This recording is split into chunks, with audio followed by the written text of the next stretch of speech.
Hi, Mystery Recapped here. Today, I am going to explain a short drama film called The Boy with a Camera for a Face. Spoilers ahead, watch out, and take care.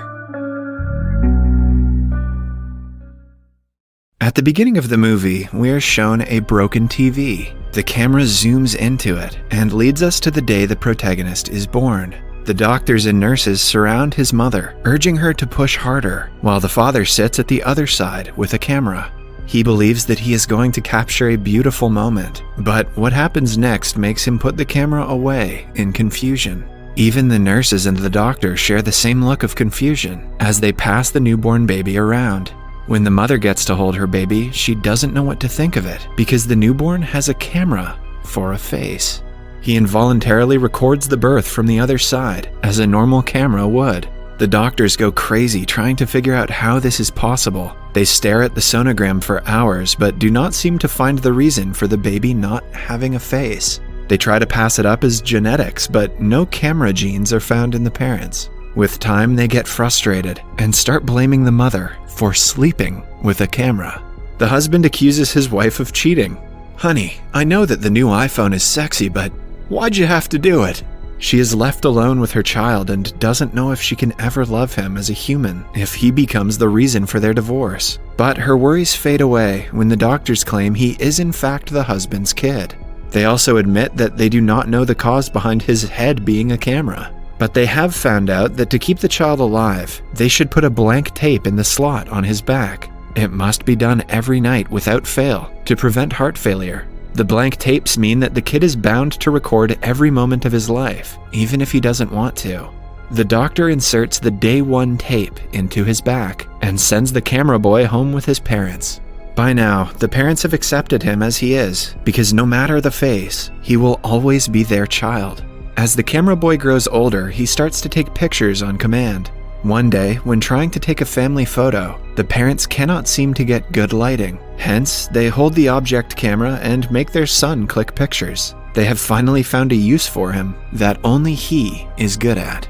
Every night, they would change the boy's tape and put it in the cupboard safely. At first, they are delighted that because of the tapes, he will remember every moment in his life. But what the parents fail to register is that a lifetime's worth of tapes requires a lifetime to watch. The cupboard soon starts to fill up with tapes and memories that are of no use to him. Soon, the camera boy grows old enough to go to school. Even though he has no expression on his face, we can tell he is nervous. Everyone looks at him differently for obvious reasons. The kids start to bully him, pushing him around, calling him camera head, and telling him he should be dead. But they forget that the boy's memory is photographic. When his mother sees the tape at the end of the day, she fumes in anger. She visits the principal's office the very next day and shows him the video.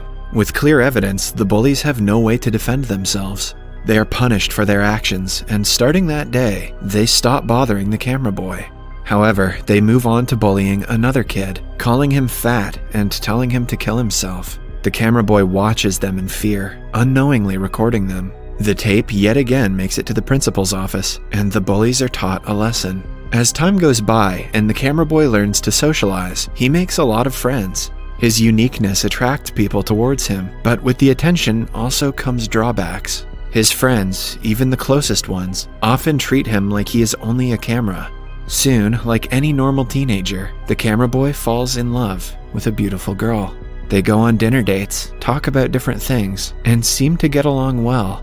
Until one day, when they are in bed and things start to get steamy.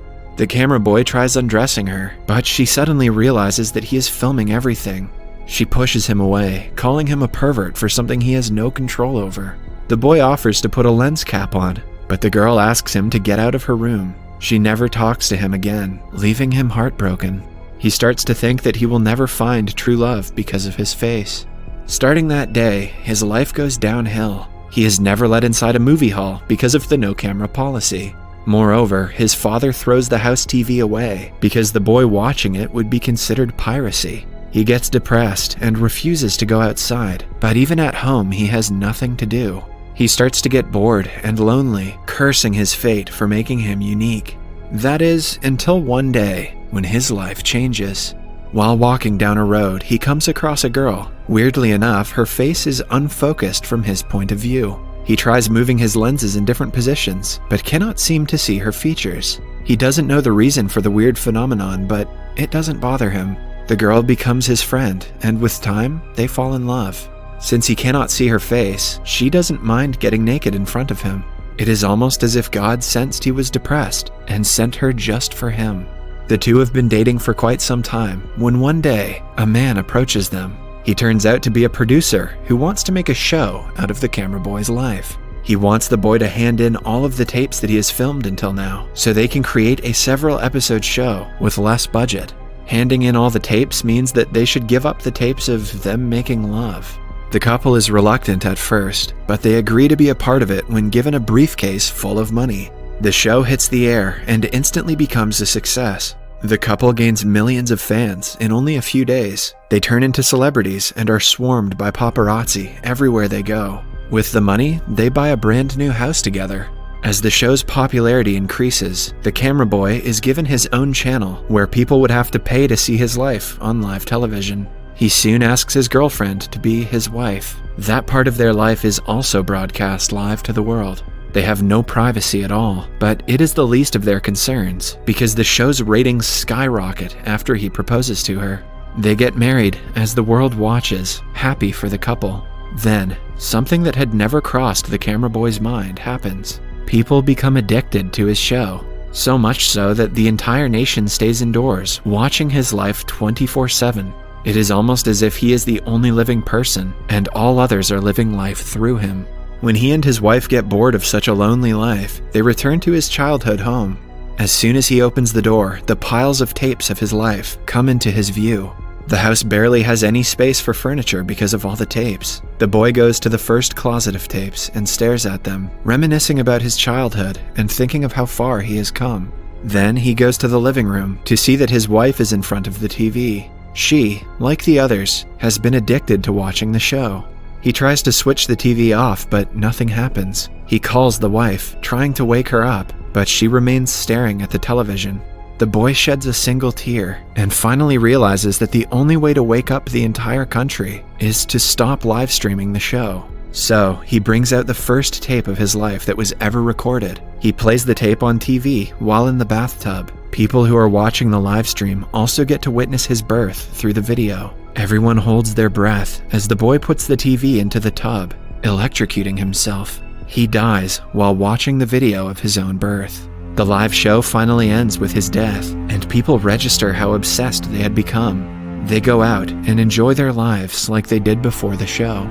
His wife is at a park, heartbroken by his death, yet she is happy that people, including herself, have come back to their senses. The movie ends as she watches a man and his kids playing in the park and taking a picture together. The camera reminds her of her late husband.